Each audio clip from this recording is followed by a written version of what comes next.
Small Microsoft partners are like rugby teams, whereas large partners are more like an NFL team in American football. What do I mean by that? Let's dive in. Kia ora, everyone. I'm Nathan Rose. I'm a lead consultant and Microsoft MVP based here in beautiful Auckland, New Zealand.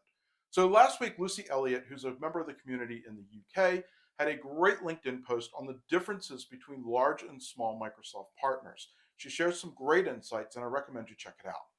However, after reading the post, you might be wondering, well, how do I decide what size partner best suits me? This is where our sporting analogy is useful.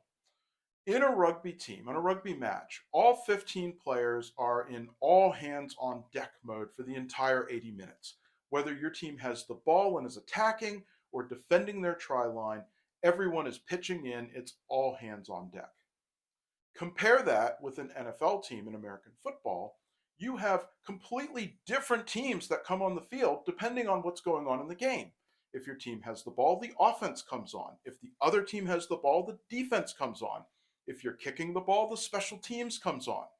It's crazy. This is why it takes longer than 20 cricket overs to play a 60-minute game in the NFL on Sunday. But anyways, what does this mean for our problem of how do I decide what size Microsoft partner I want to work for?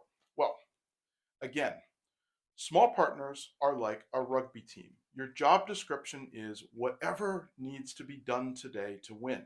So, at a small partner, you will likely find yourself being taken by a salesperson to meet with a client, helping to prepare a demo or an RFP response, delivering the work that's been sold, supporting it post go live.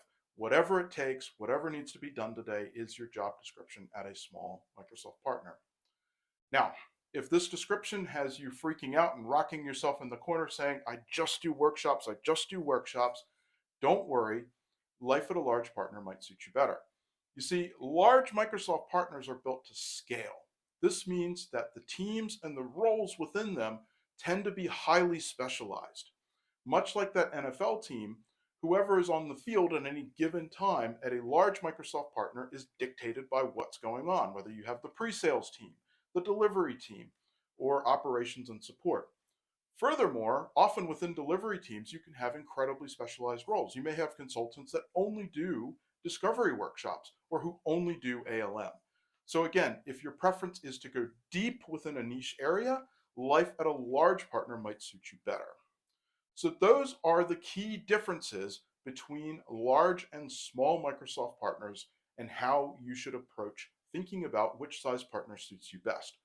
If you are wired for all hands on deck and whatever it takes to win today, life at a small partner might suit you better. Whereas if you prefer to be much more specialized and go deep into a specific area like workshops or ALM, life at a large partner might suit you better. That's it from me. Thanks so much for watching. Check out Lucy's post. She's got some great insights to share. Go do something awesome today, and I'll talk to you soon.